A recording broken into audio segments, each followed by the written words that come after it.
మీరు వింటున్నారు టీజీ9 ఎఫ్ఎం విజయ రాజేష్ సాగర్తో. ఇందాకైతే మనం సరూర్ నగర్ కొన్ని మాట్లాడుకున్నాము. ఇప్పుడు ఏంటంటే బాలాపూర్కి వచ్చామన్నమాట. బాలాపూర్లో ఎవరైతే ఉన్నారో మనం ఒకసారి తెలుసుకుందాము. ఇక్కడ మనకి ఎవరు కనపడతారో వాళ్ళని అడిగాము. చిన్నపిల్లలు. హలో, నమస్తే అమ్మా. ఏం పేరు నీ పేరు? నీ పేరు ఏం పేరు? గట్టిగా చెప్పాలి. నీ పేరు? నీ పేరు? నీ పేరు పవన్ కళ్యాణ్. బాబు గ్రేట్.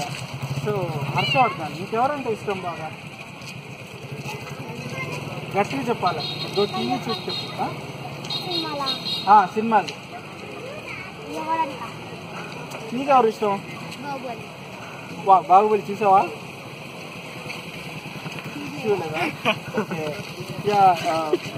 చెప్పు. ఐ లవ్ టీజీ9 ఎఫ్ఎం అని. I love TG nine FM. Thank you so much. పిల్లలు హర్షవర్ధన్ చాలా బాగా చెప్పారు. Reporting RJ Sagar in Balapur. Thank you.